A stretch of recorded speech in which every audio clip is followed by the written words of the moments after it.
This is NTV, Nevis Television.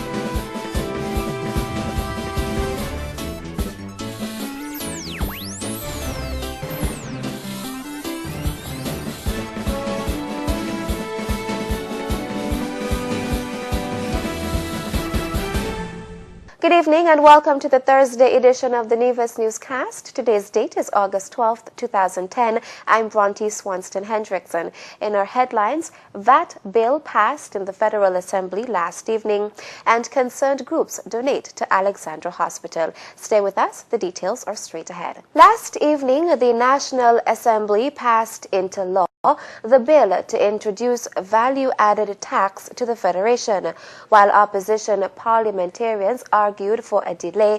Among other things, the Prime Minister, in wrapping up the debate, said the country does not have the luxury to delay. We do not have the luxury, therefore, of delaying anything. We have to move forward. We have to move forward on our programs.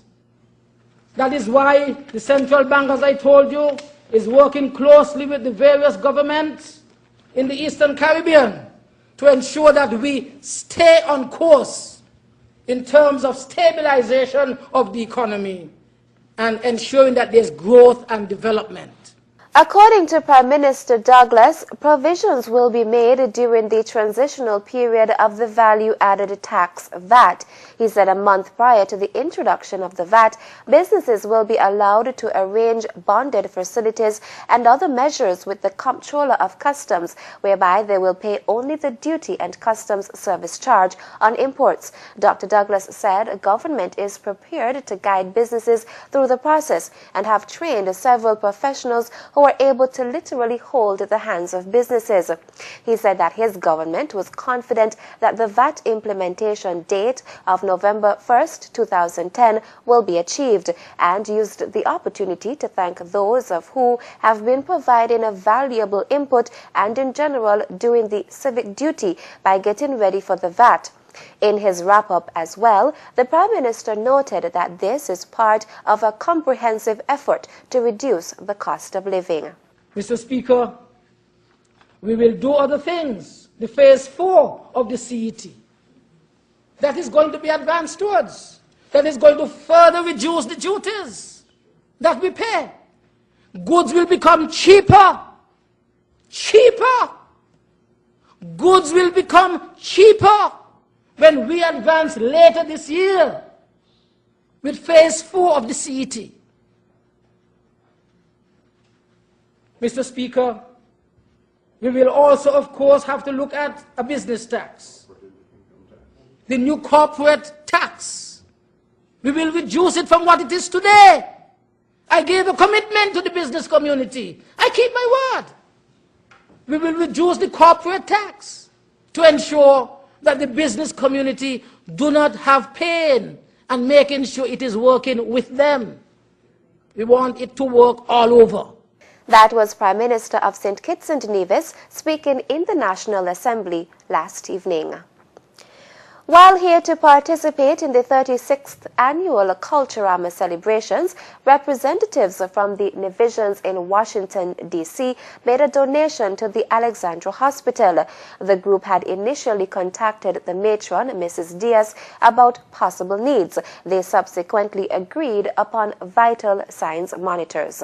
We assembled a projects team led by Fitzroy Williams and Lauren Griffin Clark, Gilbert Daniel, and Levi Maynard, who research and find out what type of monitors the hospital could use. And then we did some fundraising. We contacted some of our sponsors and partners to help us raise funds to provide the machines to the hospital. Our list of sponsors are Dr. Gilbert Daniel, Dr. Eustace Huggins, Dr. Everson Hall, Hilary Dishard, better known as Doc, Albert Manners, and Everton Elliott. And we hope that these machines will never have to be used and no one will ever get sick, but in case you have sick people that the machine will be here at the hospital for them to use. The machines were then handed over to Minister of Health, the Honorable Hensley Daniel, who noted that the government's healthcare policy is anchored in prevention. There was, however, the understanding that there is need to marry the technology with human resources. This will help us to go one step further in the provision of the requisite machines so that we can take better care of our patients. We're happy to know that our divisions in the diaspora are thinking about the needs of the communities at home, and we say to you that if you maintain that link with the hospital, then they will be able to advise you as to what machines are most needed. Witnessing the ceremony were senior members of the nursing staff as well as Medical Chief of Staff Dr. John Essien. He explained the use of the new devices. It electronically monitors patients' heart rates, patients' oxygen saturation, which is the amount of oxygen in the bloodstream. It also would record the blood pressure. It could record the temperature as well as the